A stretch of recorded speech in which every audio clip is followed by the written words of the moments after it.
pecado? Bueno, en este momento les voy a explicar un poquito de lo que es el pecado.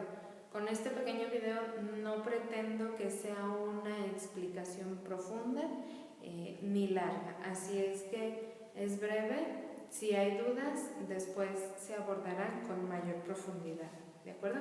Bueno, pues vamos a iniciar con la definición que nos ofrece el Catecismo de la Iglesia Católica y nos dice que el pecado es una falta contra la razón, la verdad y la conciencia recta.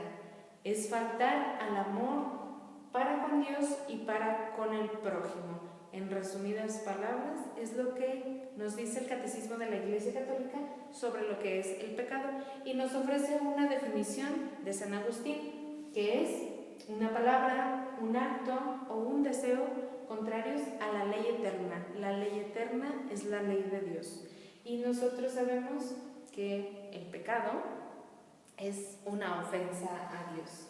Bueno, habiendo visto de manera general o de manera sencilla la definición del pecado, ahora vamos a ver cómo se distinguen los pecados o cuál es la manera en la que se clasifican.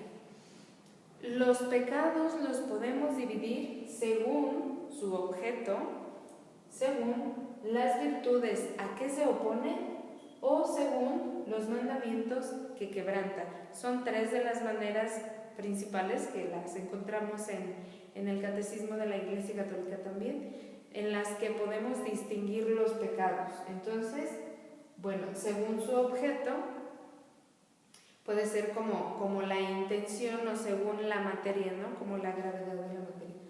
Según las virtudes a que se opone. Y aquí entran en juego, por ejemplo, los pecados capitales, que son contrarios a las virtudes, ¿verdad? A ciertas virtudes.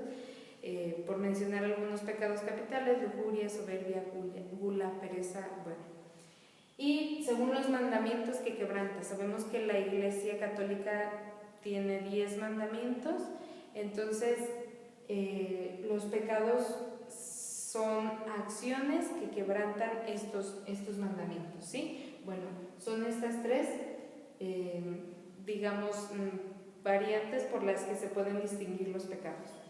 También los pecados se pueden distinguir según a quién están como dirigidos, si son directamente contra Dios, directamente contra el prójimo, o sea, los demás, o directamente contra mí mismo, o sea, la ofensa que realizo yo directo contra Dios, la ofensa que realizo contra mi prójimo o la ofensa que realizo contra mí mismo, ¿sí?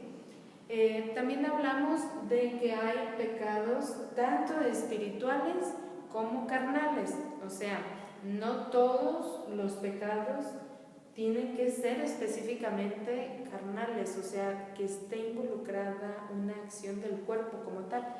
Entonces, bueno, lo vamos a ver aquí. Hay pecados de pensamiento, de palabra, de obra, de omisión o comisión. De pensamiento, bueno, creo que nos queda claro, y aquí no va, como les decía anteriormente, no va de manera necesaria involucrado el cuerpo como tal para la acción. De palabra, pues sí, hay un poco más. De obra, mucho más, obviamente. Y bueno, de omisión o comisión, no necesariamente. La omisión, quiero detenerme aquí un poquito, o quiero explicarlo de manera breve. La omisión son todas aquellas acciones buenas que tengo deber de hacer o que puedo hacerlas y las omito, ¿sí? Como dice la palabra, omisión, omito realizarlas. Entonces estoy negando dar alguna o hacer alguna acción buena, alguna cosa buena, puede ser una obra de caridad o ya sean mis propias responsabilidades. La omisión generalmente es algo que a lo mejor no es malo si no lo hago, pero sería mejor que lo hiciera, ¿sí? Bueno, y ahora vamos a pasar a la parte de la gravedad del pecado. Según la gravedad del pecado, se dividen en dos: el mortal y el venial. Los pecados mortales y los pecados veniales atentan directamente contra la caridad de la persona humana, ¿sí? ¿Cuál es la diferencia del pecado mortal al pecado venial? Bueno, para que un pecado sea mortal tiene que cumplir con estas tres consignas o características. La número 1 es que sea materia grave. Por ejemplo, la materia nos la dictan los mandamientos: no robarás, no matarás, no codiciarás los bienes ajenos y bueno, etcétera, ¿verdad? Pero los mandamientos nos dictan la materia si es grave, ¿verdad? O sea, si es contra algún mandamiento directamente, es materia grave el pecado.